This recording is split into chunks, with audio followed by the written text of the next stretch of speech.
everybody, welcome to the second episode of Former Greats with me, Connor, as your host. Now I wanted to do a supermarket for this episode, but I couldn't quite find one that suited my needs. I thought about Price Club, but I couldn't find enough information on that.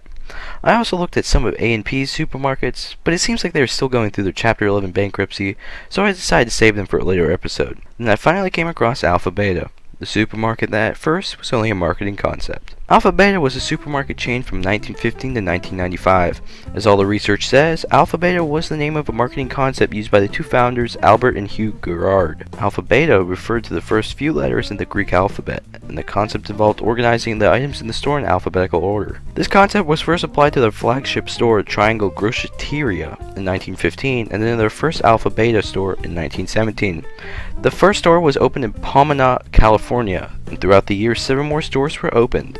By 1945, there were 20 Alpha Beta stores opened in Southern California. They went public in 1956 and expanded even more from the acquisition of Raisin Markets in 1958. Raisin's Market was a simple 13-store chain that boosted Alpha Beta's store count to 49. In 1961, American Stores purchased Alpha Beta Food Markets.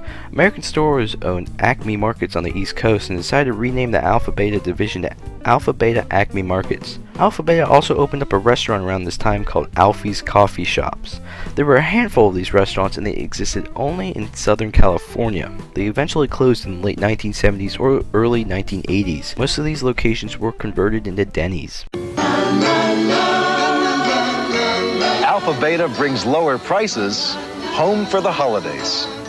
Just when you need it the most, Alpha Beta's reduced prices on the items you'll use the most during the holidays. For baking, cooking, entertaining, you'll find items like these and many more, all reduced, and they'll stay reduced through the month of December. Lower prices for the holidays. Alpha Beta brings them home. Alpha Beta. Tell a friend. 1967, Alpha Beta made the decision to expand into Northern California with its first store in San Pablo. They were also coming up to a resolution to a short-lived boycott in 1966 that had consumers complaining about supermarket pricing. This boycott was rapidly spreading all across the country, and supermarkets everywhere were scrambling to try to satisfy these customers. Alpha Beta's solution was their discount store called FAD. It stands for Food at Discount. They experimented with this design by converting an Alpha Beta into a food store. This first store was fairly close to an Alpha Beta, allowing the company to compare numbers to see if consumers liked the new store. They did, and 6 more FAD stores were opened by 1968. These stores also led to a change in the pricing in Alpha Beta stores. Health and beauty products were discounted, and there were large discounts held every now and then all across the store. By 1971, Alpha Beta was done experimenting with this store design and discontinued the chain. These FAD stores were converted into or back into Alpha Betas. Californians are saddling up by the thousands. Whatever the obstacles, they're racing to Alpha Beta for hundreds of reduced prices. There's truckloads of savings, especially savings for salad lovers. 7 C's salad dressing just 69 cents. For buttermilk, Italian, or red wine and vinegar. There's savings for dog lovers, too.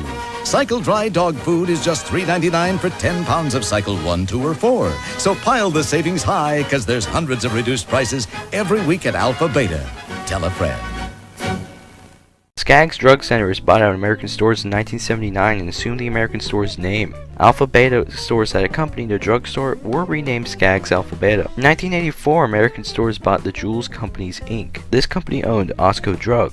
This eventually led to Skaggs Alpha Beta rebranding its 76 stores in Oklahoma, New Mexico, Arkansas, and Texas to Jewel Osco in 1991. A few months after this rebranding, Albertsons purchased a few of these locations. Backtracking to 1984, all 34 Alpha Beta stores located in Arizona were sold to Abco Foods. These stores operated under the Alpha Beta name until a 5-year contract expired. Let's get to the bottom of how Alpha Beta saves you money. The savings don't stop. Fact is, if it isn't one thing you're saving on at Alpha Beta, it's another. Day in and day out, the savings just don't stop. You name the department, we'll give you a way to save. Whether it's on produce, meat, canned goods, household goods. Up one aisle and down another. The way you save at Alpha Beta is positively amazing. At Alpha Beta, the savings don't stop. Tell a friend.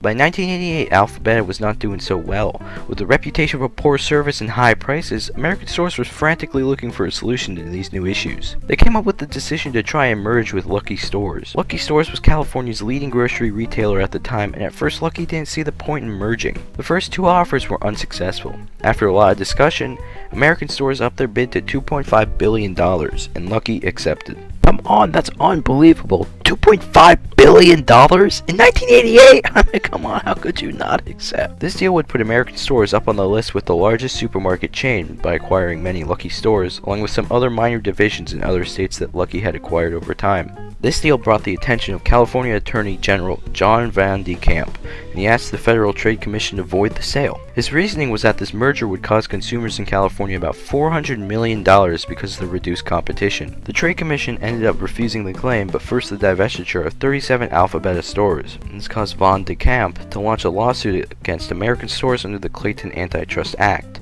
This turned into a big ordeal, and American stores had to appeal, and this case eventually made it up to the Supreme Court. This legal battle continued for some time until in mid-1990, American stores reached an agreement with Van de Kamp that allowed American stores to convert 14 Alphabeta stores to the Lucky name while having to sell 161 Southern California stores. This included 152 Alphabeta stores and 9 Lucky stores. It did seem like a big deal just to end up converting only 14 Alphabeta stores to the Lucky name. I probably would have just sold the Alphabeta stores in the first place to avoid all this legal stuff. Anyway, American stores ended up selling those 152 Alphabeta and 9 Lucky stores to Yucapa, Uciapa, and Albertsons. Uciapa obtained the rights to the name Alphabeta in the purchase and ended up converting all of the Alphabeta stores to Ralph's or Food for Less stores in 1995. Because of this, the Alphabeta name ceased to exist and Alphabeta was no more. What was so unique about Alphabeta food markets? Well, for starters, they were one of the first to alphabetize their groceries so consumers could have an easier time finding their items.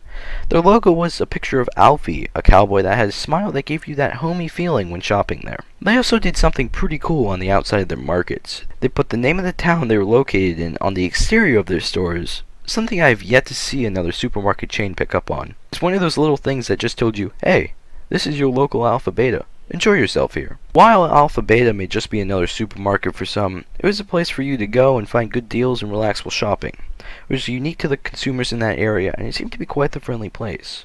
That's all for this video, guys. If you have any suggestions on what we should showcase in our next episode, let us know down in the comments. As you know, I'm Connor, and I'll see you in the next episode.